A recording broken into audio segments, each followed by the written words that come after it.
Ethan, did you give me the jade bracelet to humiliate me? To force me to be your girlfriend? I don't want it, a pure-looking girl shouted, her face full of disgust. I froze, then looked at the butler George. Throw her things out of the house. Stop all financial support to her. Sophia's smile froze instantly. She obviously hadn't expected the plot to go this way. I've transmigrated into a book, into a useless billionaire CEO who crazily chases the sponsored female lead and is willing to be her bootlicker. To win Sophia over, my previous self kept giving her all kinds of gifts.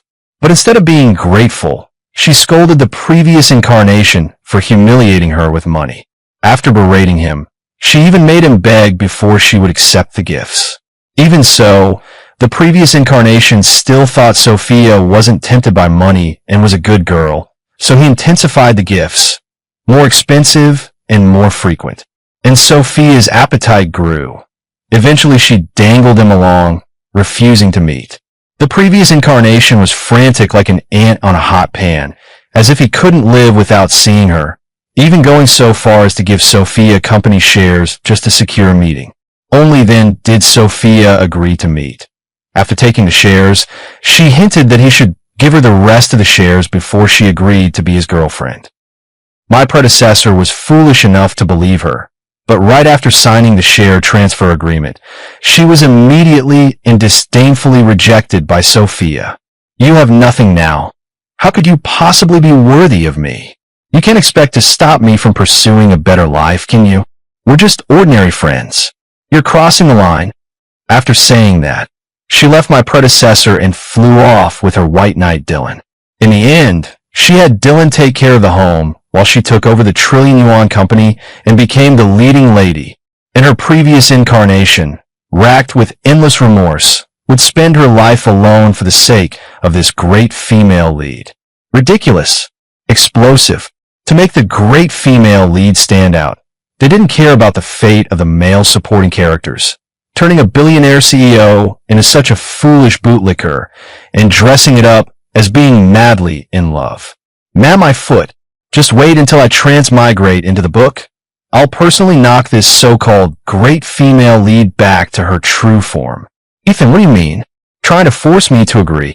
Sophia snapped back to her senses, her tone full of disdain. I'm telling you, you can forget about that. I smiled. Fine, since you're so proud, then give me the bracelet back. I'm not forcing you. Sophia froze, instinctively clenching the jade bracelet worth millions of dollars, her tone involuntarily softening. If you beg me, I might reluctantly pity you and accept it. No. No need to force yourself. I hate forcing people the most, and I don't need your pity. I shook my head and firmly held out my hand. Give it back. I can give it to someone else. Who are you going to give it to? Sophia demanded at once, then sneered. You just want to make me fall into female rivalry and force me to agree, right? Dream on. All right. I was completely speechless. So can you get it back to me now? Seeing her hesitate, I mocked. What's the matter? Was that aloof act you just put on fake? If you want it, just say so. Why pretend to look disgusted with me? Acting like I'm forcing you, when you're secretly thrilled about it? Who wants it? Who's over the moon? You're the one over the moon. Your whole family is over the moon. Sophia was furious, thrusting the bracelet back. I will never accept anything from you again, Ethan. Take it. Completely disappear from my world. Oh, still trying to threaten me? I'm not that bootlicking past self. I nonchalantly took the bracelet back, quickly stuffed it into my pocket and smiled. Fine, don't accept it then. As if you're threatening me like you expect me to give it to you. Then I sneered. Isn't refusing basic etiquette? We're merely in a sponsor and sponsored relationship. Even if you beg me later, I won't give you anything ever again. Sophia panicked a bit and demanded, wasn't I just refusing your gift and rejecting your coercion? Do you have to say things like that to threaten me? I looked at her in puzzlement. What kind of threat is that? Giving gifts is coercion. Not giving gifts is also a threat.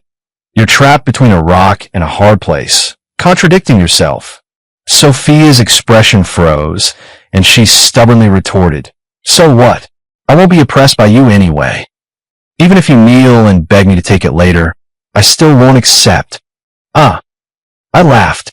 Am I some lowly person, getting scolded for giving gifts? I might as well give them to a dog. At least dogs still wag their tails to show thanks. I immediately taunted. Then why don't you give me back all the gifts I gave you before?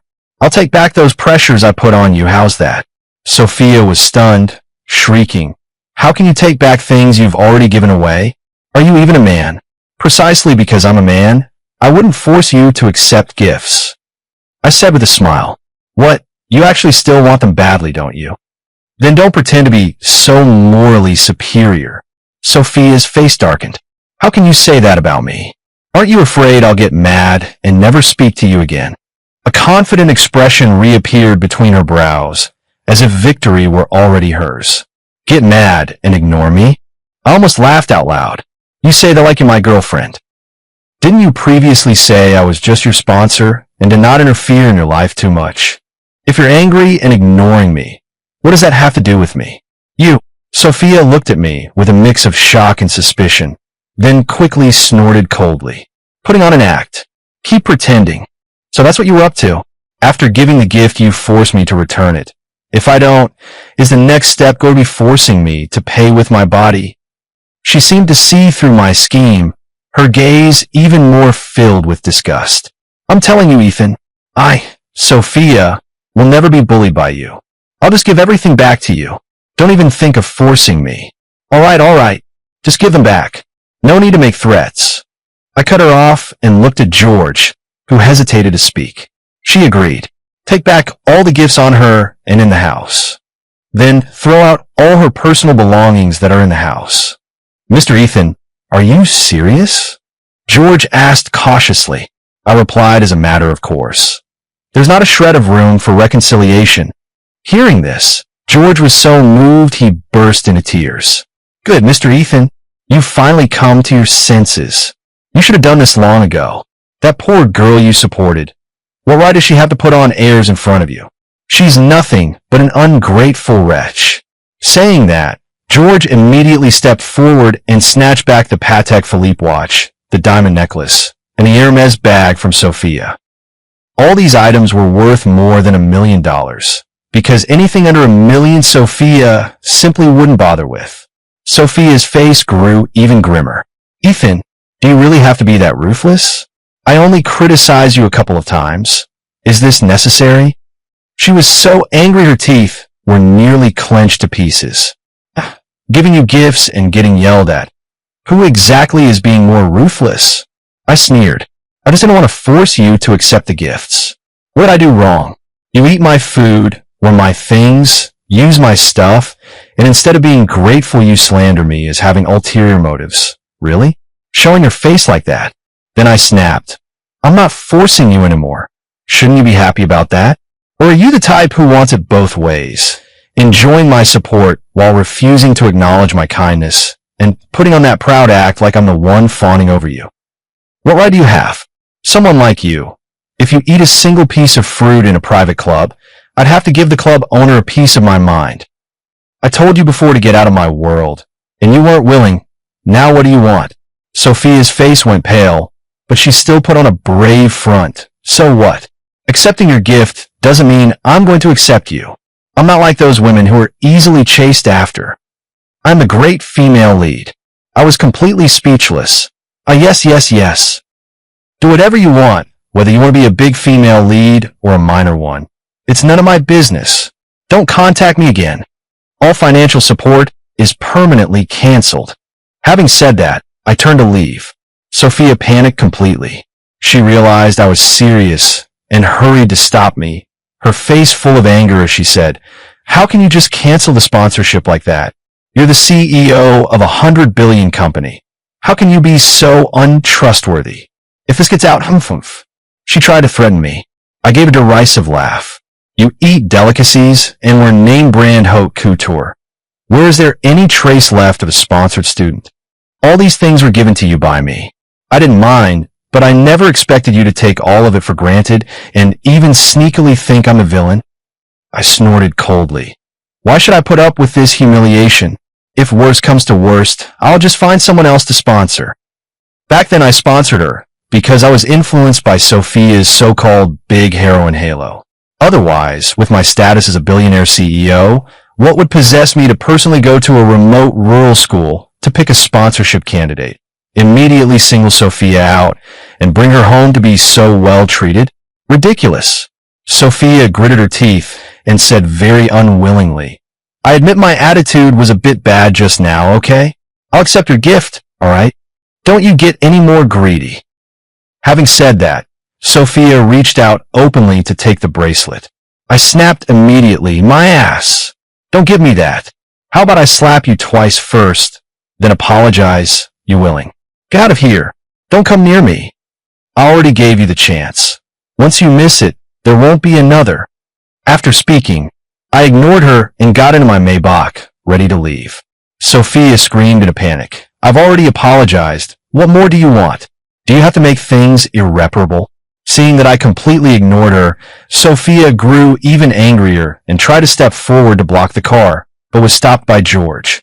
George said with a cold face, Fists and feet are blind. Please show some restraint.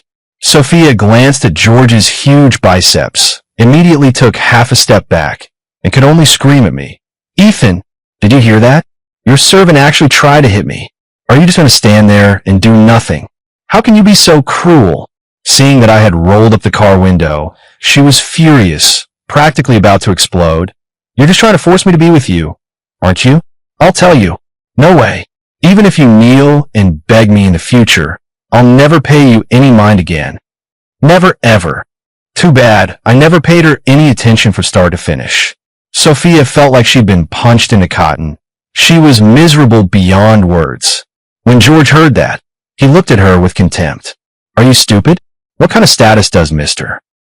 Ethan have, and what status do you have? Whether you pay attention to him or not, does it make the slightest difference to Mr. Ethan? Idiot! Someone like you can't even get face-to-face with Mr. Ethan in normal times, and you're here consoling yourself, deluding yourself into a spiritual victory, gilding your own face. Truly ridiculous. Sophia's pride took a severe hit. She screamed like a mad woman. You useless servant. What are you barking about here? He'll come back sooner or later to worship me. By then, I'll exile you to the West Market. George said nothing more, sneered, got in the car, and left with me. Sophia was left on the spot, furious and powerless. The car had hardly started when George suddenly asked, Mr. Ethan, should we expel Sophia from school? She doesn't deserve to enjoy the grace you gave her. I nodded. You handle it. No sooner had I finished speaking than my phone vibrated. A message from Sophia popped up on the screen. Do you know how hurtful what you're doing is? Do you think I'll submit because of this? I'll only loathe you more. You'd better come back and kneel to apologize to me right now. Then buy me a few $1,000,000 diamond rings to beg me to accept them. Then there might still be room to salvage things. We could still be friends. I'm generous. I won't hold it against you. Crazy. I immediately blocked and deleted her. At that moment, George mentioned there might be a problem at home and told me to be prepared. Mr. Ethan, if you don't mind, give me some time to go back and handle it first. Then you can go home afterward. I suddenly remembered something. It seemed like something really disgusting was about to happen, but when I read the novel before I had skipped that part. But it doesn't matter. I'm the CEO of a 100 billion company. Can I still be wronged like this? Avoid their sharp edge? No. Strike back directly. I waved my hand grandly, my tone extremely domineering. George nodded and smiled, saying, Mr. Ethan is right. I laughed too. I thought it wasn't a big deal, but when I got home, I couldn't even get through the door. Bang, bang, bang. Someone was pounding on the car window, and the security guard at the gate, Jake, shouted impatiently, Why are you closing the window? What are you doing? Hurry up and pay. Coming in and out all the time. So annoying. Don't you know I'm very busy? I was stunned. Are security guards this arrogant now? George rolled down the window and snapped. Mr. Ethan isn't the same as before now. Get lost, quick! Jake, on hearing this, not only refused to move, but instead pointed at George's nose and cursed. Who gave you the nerve to speak to me, Jake? Like that? Tolls doubled. Don't even think about passing. Then he sized me up from head to toe, his tone full of contempt. Still that same human-shaped dog look, huh? Cut the crap and pay up. Otherwise you won't get through this gate. Not even if the king of heaven himself shows up. I'm serious. George was both shocked and furious. He looked at me and said, Mr. Ethan, you sit down first. I'll go downstairs and deal with him. I was already boiling inside, going back to my own home and being bullied by security. This billionaire CEO is really pathetic, isn't he? What's his background? Could he be the son of some all-powerful big shot? I asked, forcing myself to hold back my anger. George answered somewhat awkwardly. He's Sophia's cousin. He often charges us a door-opening fee, several hundred to over $1,000 each time. My God, even my cousin showed up. Next time, is the family dog going to land a cushy job through me too? I was about to lose my temper, but Jake grew impatient first. Pay up. What are you dawdling for? Can't even spare this little money. How can I possibly feel comfortable in trusting my cousin to someone like you? I got out of the car with a scowl and said coldly, Who gave you permission to take money?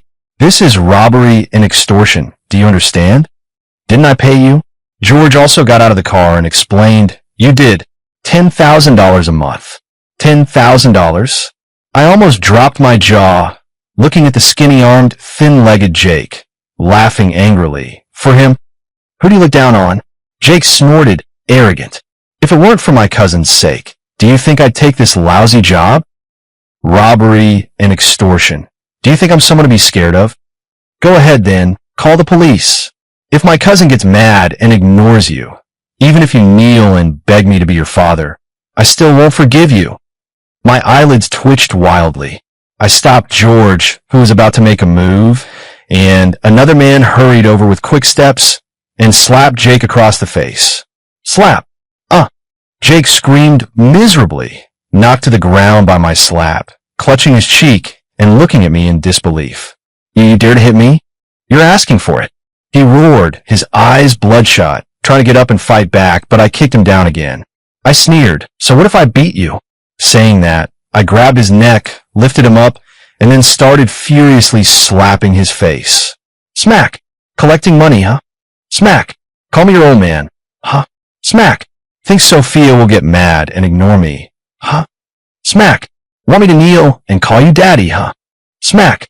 Looking to die, huh? Smack! Smack! Smack! Hey! Jake screamed repeatedly, struggling desperately, but my big hand held him fast so he couldn't move at all. His face quickly swelled into a pig's head, and blood trickled from the corner of his mouth. Seeing this, I threw him to the ground, took the handkerchief George handed me, wiped my hands off in disgust, and sneered contemptuously. Still calling? Jake was furious, his face contorted with rage, but when he saw my strong, tall physique, fear flashed in his eyes. He could only force back his anger and, unwilling, said, Bastard, you ruined my face. Kneel down and apologize. Let me smash your face. Compensate me $7,000 or $80,000, or I'll definitely tell my cousin about this. Then you'll never be able to be together for the rest of your lives. His gaze was full of malice. I laughed, a cold, icy laugh. Fine, $7,000 or $80,000, huh? I'll give you. Saying that, I stepped forward. Before any surprise could appear in his eyes, I grabbed the collar of his shirt with one hand, coiled my other arm, and drove a fist down hard. What are you doing? Are you crazy? Try hitting me again. Jake screamed as his head was smashed onto the ground by my blow, blood spraying everywhere. So what if I hit you? I said coldly, as if I had done something trivial. A useless security guard dares to shout in front of me? I'll beat you without discussion. Madman, you're a madman. Jake's eyes were full of terror, pain flaring in his cheek. He struggled to his feet, looked at the blood on the ground, and howled, Aren't you afraid cousin won't talk to you anymore? Still bringing up Sophia, not talking to me? I laughed, rubbing my hands together. I'm so scared saying that. I made a move as if to step forward. So, how about silencing you? Jake backed away in fright, repeatedly, saying in terror, "No, I won't tell you. Don't hit me." Seeing this, I stopped in my tracks and sneered, "If that bitch Sophia were as cocky as you, I would have beaten the shit out of her already." No way. You're obviously my cousin's simp." Jake refused to accept the fact and reached for his phone. "I'm going to call her." "What call?" I slapped his phone away and crushed it with a stomp. "Did you get my permission?" I behaved unbearably arrogant and overbearing. My Apple 17. Jake was about to go mad, his hands trembling nonstop as he glared at me with hatred. "You bastard! You son of a bitch!" "Ha ha!" I couldn't help but laugh. George said coldly, "If Mr. Ethan wants you dead, it'd be as easy as stepping on an ant. Try saying another word and see what happens." Jake's expression changed, but he still protested stubbornly. "I'm Sophia's cousin. If he dares lay a hand on me, we'll see about that." Still bringing up Sophia? I raised my hand to slap him again. He hurriedly shut his mouth in fear, but couldn't swallow his anger and threatened, "I'm calling the police. This is intentional assault. You're finished. No matter if you're a billionaire CEO, everyone is equal before the law." Jake immediately felt confident again. "Kneel for me. Let me beat you to a pulp. Then give me your Maybach, or else you can look forward to going to prison." "Oh, really?" I wasn't the least bit flustered. "Then what about you robbing and extorting me?" Jake was instantly a loss for words and gave up with a smash the vase attitude. "So what? At worst it's a fight to the death. I'm already a worthless life anyway." What do you mean you? Think about your mother who farms in the countryside, and your younger sister who's in her final year of high school. George stepped forward, his tone cold and threatening. Jake's face changed dramatically. You investigated me." "So what if I did?"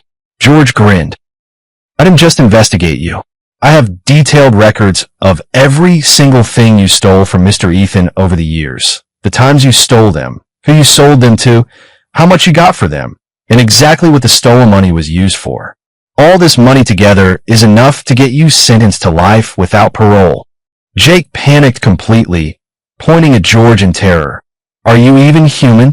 George snorted coldly. "What's the big deal? I only did what was my duty. You better think carefully. With Mr. Ethan's abilities, getting your family convicted as accomplices would be a piece of cake. Kneel down and apologize to Mr. Ethan right now." Jake's face went deathly pale. Just as he was about to resign himself and kneel, a sharp, grating voice rang out. "Ethan, you beast! You beat my nephew up like this. Have you lost your mind?" A woman about 1.6 meters tall, but weighing over 160 Gene, her figure like a cube, stormed up in a fury, pointed at my nose, and began cursing wildly. "Kneel down immediately and slap yourself. Apologize to my nephew. Compensate him $5 million US, and give me $1 million US as mediation fee. Otherwise, this isn't over." The skin on my face twitched. I recognized that fat woman. She was Mabel, a distant aunt-in-law of Sophia. Sophia had insisted on hiring her as a housekeeper, paying $150,000 a month, but she did nothing and even expected 2 servants to wait on her. Like Jake, she was one of those Sophia dragged into the house to freeload and try to undermine me. Aunt Mabel! Jake seemed to have found a backer again. He ran crying to hide behind her. "You have to stand up for me. Ethan's gone mad. He hits anyone he sees. He dares." Mabel glared at me. "With me here, this little simp can't cause any trouble. Get down and kneel. Is this never going to end?" I walked forward with a cold face, cracking my knuckles. "Kneel and slap yourself while apologizing, right?" Seeing this, Jake screamed in fright, shouting repeatedly, "Aunt Mabel is Sophia's elder. If you dare hit her, don't even think about being with Sophia for the rest of your life." Still bringing up Sophia? I laughed loudly and was about to make a move. Mabel felt a bit guilty and hurriedly said in a loud voice, "How dare you? One day I'll be your elder too. What do you think you're doing? Want to lay hands on your elders?" She regained her nerve. "Kneel and apologize or I threw a punch into Mabel's face, smashing it out of shape. She collapsed to the ground. "You little beast, dare hit me. Try hitting me again. You'll never... Ah. Mabel hadn't finished her insult before she screamed again. I kept landing punch after punch on her face. Little bootlicker. Huh? An elder, huh? I'll kill you. In no time. Mabel's face was a patchwork of green and purple, swollen into a large pig's head. Ow! You damn little beast. How dare you lay hands on me? Mabel wailed, completely unhinged. I'll fight you to the death. She tried to get up, but George immediately stepped in front of me and said coldly, Try moving? Mr. Ethan, could have you killed 100 times over. Mabel's pupils contracted, and she quickly screamed again. So what? I'm Sophia's aunt by marriage. Does he dare hit me? Does he dare? I immediately moved to swing my fist forward. Mabel was so frightened she stammered, Don't come over. She tried to back away, but I kicked her to the ground, and my fist the size of a sandbag came down mercilessly. Bang, bang, bang. One blow after another, each punch landing on flesh. Ah! Mabel let out a piercing scream, and soon a pool of blood spread on the floor. At first she still tried to be defiant, but in the end she could only beg desperately for mercy. I was wrong. Stop hitting me. Stop. I was wrong. I was wrong. I completely ignored her pleas and kept raining down merciless punches, one after another. If I didn't make these bitches taste real pain, they would never wake up. I only stopped after beating her until her face was covered in blood and her flesh was a ruin. I flexed my slightly sore palms and smiled faintly. Still bringing up Sophia? Still think she'll be mad and ignore me? Mabel shook her head frantically, then glared at me with resentment and screamed, I'm calling the police. I'll have you thrown in jail. I was about to do the same and continue lecturing her when I suddenly noticed the bracelet on her wrist and laughed. That jade bracelet on your hand. Did you take it from my mother's room? This bracelet is worth tens of millions of dollars. Just for that one piece, you'd be sentenced to life imprisonment. Mabel panicked and hurriedly said, No, it's a replica. It's fake. I sneered. You don't get to decide. Then I looked at George. Call the police and pull the surveillance footage from my mother's room. Mabel was completely flustered and quickly changed her story, saying she only took it to try on. I didn't steal it. Did you ask me? I smiled. Taking without asking is stealing. Do you still want to call the police? Mabel's face looked awful. She was about to say something, but George listed all the things she'd stolen over the years one by one. These items total $13,145,200, which is also enough to sentence you to life imprisonment. Her face turned pale, and she said angrily, How disgusting you are. You actually spied on me. Isn't the disgusting one the person stealing things? George said speechlessly. Mabel, however, said righteously, So what? His family is rich and powerful. What's wrong if I take a few things? And besides, we're going to be one family from now on. Won't these things eventually be ours? What's wrong with taking our own stuff? Still talking about being one family? My face darkened. Do you think I like that bitch, Sophia? Are you still dreaming? Give back the things you stole, pack your stuff, and get out. Or else wait to go to prison. Mabel's face darkened. She still tried to recover the situation. Can't we? No. I glared at her and looked at George. You keep an eye on her, and throw all their stuff out of the house. After saying that, I was about to leave. Mabel ground her teeth and hissed. You hit us too. Don't be too ruthless or else. What do you mean I hit you? I curled my lip. You clearly stole things from my house. This was self-defense. Mabel, frantic, said, What about my nephew? He tried to rob and extort me on the road. I taught him a lesson. What's wrong with that? I said calmly. Mabel's expression froze. Then she suddenly softened her tone. Did Sophia make you angry? I'll talk to her. She'll definitely listen to me. Shut up. I cut her off. She's just an ungrateful person I financially supported. There's nothing else between us. Stop indulging in wishful thinking. Okay, you're talking rubbish. Mabel didn't believe it at all. You used to fawn all over my Sophia. Exactly. Little bootlicker, show your true colors. Jake sneered along. I am speechless. Can I just be teasing you? Then I sneered, a backstabber with no connections and no morals. Do you think I'd like her? Just because she's pretty.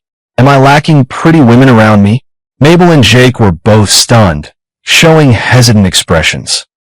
I finished speaking and turned to leave, but Sophia's scream came from behind. How could you beat my Aunt Mabel and Cousin Jake up like this? Did you want to kill them to force me to submit? You monster! She ran over to help Mabel and Jake up, but before they could even cheer, I didn't look back and kept walking straight ahead. Sophia panicked and tried to stop me, but George held her back, so she could only shout at my retreating figure. Do you have to make a scene like this just to win me over? I stopped in my tracks and said coolly, George, throw their things out at once. Don't let me see that trash again. George immediately complied and arranged for people to take care of it. Sophia was truly flustered and hurriedly said, I shouldn't have said that to you. I take back what I said before, all right? We're still best friends. As long as you pursue me sincerely, there's still a chance. I'm laughing. Are you kidding? Me pursue you? And only if I get the chance? Believe it or not, if I put out that I'm looking for a girlfriend, there will be plenty of women 1,000 times better than you throwing themselves at me. You're still daydreaming. Sophia remained mysteriously confident. So what? I'm a self-reliant heroine. Who can compare to me? If you get the chance to pursue me, you should be secretly happy. Don't be ungrateful. I let out a sarcastic laugh. Then give this opportunity to someone else? I don't want it. And you call it striving unceasingly. You clearly cling to me and drain me dry. That's your striving unceasingly? With that, I turned and walked away without looking back, not stopping. Sophia stomped her foot in fury. Mabel and Jake, standing beside her, looked very displeased and said, Sophia, what on earth is going on? How did Ethan suddenly go crazy? Did you upset him? He almost beat us to death. And how are we supposed to pay back the money we owe? That money is almost all gone. Sophia hurriedly reassured them. He's just having a little tantrum. Don't worry. As soon as Dylan and I talk to him, he'll get so anxious he'll stamp his feet, and then he'll obediently give in. I'll make him apologize to you properly when the time comes. That's more like it. Mabel and Jake exclaimed with relief. It wasn't for nothing that we spent so much money dressing you up to catch Ethan's eye.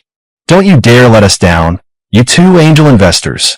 Sophia was about to laugh and agree, but suddenly found her clothes thrown out like trash, and her face went ashen. Ethan, you bastard! That night, Mabel and Jake returned about half of what they had stolen. The rest could only be made up by selling their house and car.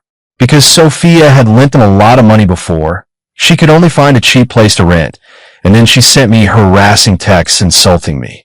Make me live in this dump? Are you satisfied? Don't think you'll make me give in. I'm a spoiled little princess. I was taking a bath at the time. After seeing the message, I was completely speechless and replied, I think you're a gigantic dummy. After sending it, she immediately blocked her. The next day, Sophia went to the private elite school. She was making out with the school heartthrob Dylan in the hallway when homeroom teacher Emma walked over and mercilessly tore apart her glamorous facade. Sophia, you made Mr. Ethan angry. Now you can pack your things and go home. You were expelled from the school. Sophia's expression changed. She screamed, no. How can he be so heartless? Is he forcing me into a corner? I'll call him. Emma looked at her coldly. What qualification do you have to bother Mr. Ethan? Know your place. With that, Emma turned and left. You have 1 hour to clear out all your things or wait to be thrown out. Sophia's face darkened painfully. The skeptical look Dylan gave her made her cheeks burn even more. She was about to explain when Dylan spoke first. Didn't you say he treats you like a sister and you have a share of Johnson Group stock? Sophia's eyes reddened. That's exactly what happened. But that madman wanted to possess me because he thought I was pretty. I refused to submit even if it meant death. So he kicked me out and took my shares, trying to force me to yield. Dylan, you won't abandon me, will you? She looked at Dylan imploringly. Hearing this, Dylan pretended to be angry and comforted her. Don't worry. I'll make sure you get justice. I love you as a person, not your money. Sophia was so moved she started sobbing, threw herself into Dylan's arms, and hugged him tightly. I knew I wasn't mistaken about you. But from the angle she couldn't see, Dylan frowned. Not long after, Sophia stood at the school gate holding bags and parcels, looking utterly miserable. At that moment, my Maybach was parked at the school gate. After I got out and was about to enter the school, Sophia, who was standing beside me, saw me, hurriedly put down her things, and ran over in a panic. Ethan, you ruined my chance to study. Are you satisfied? Forcing me into the abyss, making me submit to you? No way. I glanced at her and kept walking. Sophia grew desperate and tried to stop me, but was blocked by two burly bodyguards. Get lost. Trash. One of the bodyguards glared at her and scolded. Sophia's face turned ugly as she screamed. Why is it you again? Didn't I tell Ethan to fire you?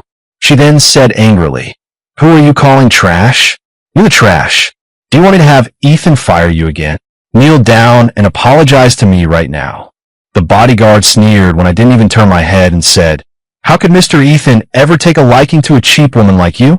If you want to get in, just try. I don't mind giving you 2 slaps. Saying that, the bodyguard flexed his menacing biceps, scaring Sophia so pale she dared not come any closer and could only shout my back. Ethan, why are you targeting me? I just refused to submit to you. What's my fault? You vicious man. I stopped walking and said coldly, Targeting you? You think too highly of yourself. What's wrong with me firing an ungrateful wretch? Didn't you say you were an independent leading lady? Do you expect to rely on me to get into this school? Sophia's expression was a little awkward, but she still put on a brave face. So what? It just means you're the bad one. This is really interesting. I was just expelled from school, and you come to save the day. Isn't it just to give me a favor in the nick of time, so I'll be grateful to you and devote myself to you? I'm telling you, that's impossible. Stop right there. I couldn't be bothered to listen to her nonsense, and walked into the school. 10 minutes later, I came out with 2 very pretty girls. Just as I was about to lead them to the car, Sophia, who was still waiting at the school gate, completely lost it and loudly scolded. Ethan, what do you mean? Do you think this will make me feel threatened and submit to you? Don't even think about it. I looked at her as if she were a fool. Do you have some serious illness? What I do is none of your business. If I switch to sponsoring 2 other people, what does it matter to you? Chloe and Luna are so much better qualified than you. Where do you get off feeling superior and thinking I'm sponsoring them for your sake? Take a good look in the mirror. I sneered. What are you still waiting for here? Want me to change my mind? Kneel and kowtow 3 times, and I might consider giving you a chance. Who asked you to? I was just... Sophia tried to argue, but Chloe and Luna spoke up mockingly. Some people shouldn't be like toads wanting swan meat, constantly harassing our Ethan. Okay? That's right. She keeps saying Ethan forced her, but all I see is someone clinging to Ethan like a leech. Luna giggled. You've watched the billion-dollar CEO falling for the poor student trope too many times. She's really that ordinary, yet so confident. Chloe covered her mouth and laughed. Sister Luna, stop it. In her eyes, none of us measure up. After all, she's got nothing at home, no choice but to succeed. Hee. Sophia's face turned extremely ugly, her eyes glaring at me as if about to cry. Does it make you happy to let them humiliate me? I didn't even look at her, grabbed Chloe and Luna, and was about to leave. She was so furious she was about to explode, gritting her teeth as she said, Don't gloat. He's only using the pretense of sponsorship to try to get you behind your backs. Really, Chloe and Luna's eyes lit up. Suddenly, one on each side, they hugged my arms tightly, saying happily, That's wonderful. Sophia blinked in astonishment, incredulous. You too. He's making moves on you. Aren't you afraid? Chloe laughed. What are you talking about? Ethan is a billionaire CEO. Is there a man better than him? We would love for him to be making moves on us every day. Exactly. This is an opportunity no one could beg for. Luna's eyes curved with amusement. Someone wouldn't think that's a bad thing, right? They wouldn't think that hypocritical Dylan is better than Ethan, would they? What short-sightedness. They held me tightly, which made me a bit uncomfortable. Pulling them away, I prepared to leave. Why say so much to her? Whatever I do, she will only think I'm forcing her. They glanced at Sophia with pity, then followed me into the Maybach. Sophia was so furious she looked like she might smoke on the spot, and for the first time she began to doubt herself. Seeing us about to leave, she said with difficulty, "I was wrong. Okay, I'll consider being your girlfriend. Hurry up and make those two bitches get out." I ignored her words outright and told the driver to go. The two bodyguards watched Sophia curse angrily and couldn't help laughing. After calling her a clown and an idiot a few times, they drove off to follow. Sophia was so angry she fainted on the spot. The car had only been moving for a short while when I cleared my throat. "Thank you. You can let go now." Chloe and Luna, upon hearing this, hugged me even tighter, unapologetically pressing their bodies against mine as if they wanted to hang off me entirely, pouting, "No way. No way, we finally got this chance. We're not letting go. We're serious." Exactly. Ethan can't abandon us. Take us home." Feeling the softness beside me and the two of them sweet, soft voices, my heart was about to melt. I couldn't help but sigh. What kind of miserable life was I living before? Was my previous self a fool with a masochistic streak? Could it be that I was born to be a simp? Is that my destined fate? A few minutes later, a call came from an unknown number, and Sophia's threatening voice came through the phone. "I've already admitted I was wrong. What more do you want? If you keep this up, I'll go on a date with Dylan." Oof. When that happens, don't come begging me. Who you date or who you go to a hotel with is your freedom. Could you stop disturbing my life? I cut her off speechlessly. "I'm busy dating two campus beauties right now. Can't bother with you." After finishing speaking, I hung up the phone and immediately blocked the number. On the other side, Sophia, hearing the sweet voice on the call saying Ethan over and over, became even more anxious. Could she really have been wrong? The next day was Saturday. I had arranged to go to the mall with Chloe and Luna, and unexpectedly, I really did see Sophia and Dylan walking together. Dylan bought her a dress worth several $1,000s. She was as happy as a child. When she saw me, she hugged Dylan's arm affectionately and blissfully, then gave me a provocative glance. I smiled speechlessly, led the two bewitching school beauties beside me into a luxury store, and calmly said, "Within $1 million, pick whatever you want." "Thank you, Ethan." The two school beauties immediately blossomed in stunning smiles, both standing on tiptoe to give me a kiss on the cheek. Seeing this, the dress in Sophia's hands suddenly lost its appeal, but she still snorted stubbornly. "Are you trying to make me jealous? Don't even think about it. I'm very happy right now. Love can't be bought with material things." After saying that, she angrily dragged Dylan away. I didn't care. Even glancing at her one more time would be disrespectful to the two school beauties beside me. A couple of days later, Dylan had completely fooled Sophia, using her up and discarding her, then told her they weren't compatible and wanted to break up, and began avoiding her. Sophia couldn't accept this at all. She blocked Dylan at the school gate, her eyes red as she shouted, I gave you everything. Why would you do this to me?" Dylan felt a bit guilty, but still tried to talk his way out. "My mom wants me to focus on my studies, sorry." "No, you can't do this." Sophia refused to accept the outcome. "You told me last night you'd love me forever. Now you pull up your pants and disown me. Toss me aside like that." "Scumbag." Dylan's face darkened, and he said impatiently, "Did I force you? You were the one who seduced me, trying to marry into a wealthy family." Then he sneered, "After being rejected by Mr. Ethan, you came to me. If I hadn't been smart, I almost would have fallen for you, you gold digger." After saying that, he heartlessly left, leaving Sophia standing there, collapsing and crying her eyes out.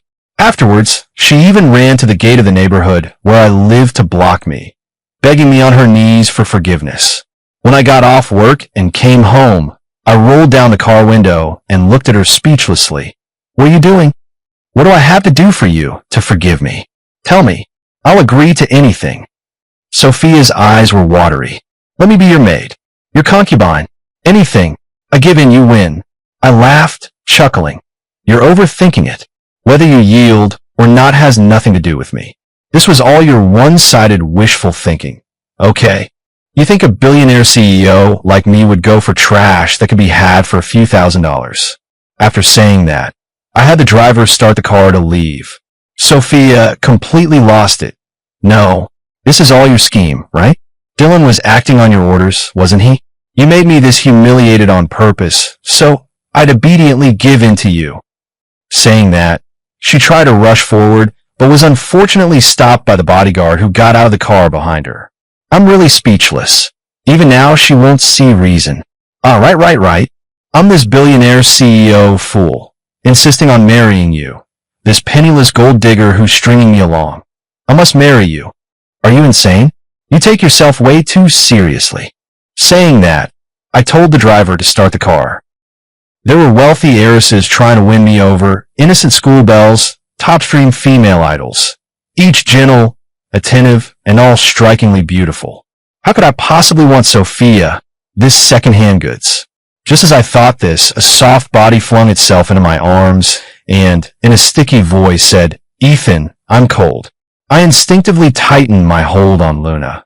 Looking down at the large expanse of her exposed white skin, a flush of heat rose in my chest. She deliberately wore a strapless dress today and even said I always stare at her, so I might as well have my fill. No, don't go. I'll be your slave. Slave. That should be enough, right? Sophia begged desperately, tears welling at the corners of her eyes. I'm homeless now, for the sake of all the years we've been together. Please, I'm begging you, help me. Affection is the cruelest thing in the world, don't you know? I said coldly, looking down at her. If I were truly going by that so-called affection, I should just kill you outright. Then I sneered. How could I take you? Wouldn't that confirm the accusation that I'm oppressing you and forcing you to submit? Get out. This country has no slaves. After saying that, I stopped paying attention to her. Luna was so cold, she was about to crawl into my clothes. If we didn't hurry home, something serious might really happen. I'm out of money. Sophia continued to plead. Can you bear to watch me starve to death on the street? I seemed not to hear her. The car soon drove into the residential complex. Sophia collapsed to the ground and began to sob. No, you can't do this. Didn't I just string you along, make you give a few gifts, and then get together with someone else? What did I do wrong? You little stingy person. The bodyguard looked down at Sophia with pity, spat a thick gob of phlegm at her, and said disdainfully, You're terribly wrong. You're just a big fool. After speaking, the bodyguard turned and left. Sophia's eyes were full of regretful tears. She knelt at the entrance of the residential complex for a long time, but my figure never appeared. In the end, she gave up completely and slunk away in shame. With no money to her name, she could only turn to Mabel, but after being wildly humiliated by Mabel, she was driven out. She then went to Jake, only to be sexually harassed by him, and had to flee in disgrace. With nowhere else to turn, Sophia was forced to sleep on the streets. The next day, Mabel and Jake, having a change of heart, took her back again, treated her to good food and drink, and even said they would send her back to school. Sophia was moved to tears, but not long after, Mabel and Jake drugged and knocked her out, sending her to a remote mountain village, where she was sold to a 60-year-old tough old man named Arthur for $20,000. Arthur chained her with a dog leash, locked her in a basement, and forced her to bear children for him. After Sophia gave birth to her sixth child, Arthur, to help make ends meet and to earn bride prices for his sons, actually sold Sophia to the village's old bachelors for $20 each time. She's even living a life that makes others envy her. Damn it. Meanwhile, I've fallen into torment. Rich heiress, innocent school beauty, top female idol. They're all fighting to marry me. And each of them is ridiculously clingy and extremely jealous, insisting they won't marry anyone but me, forming teams every day to woo me. Judging by that, Sophia and I are kind of bound by the same fate, too.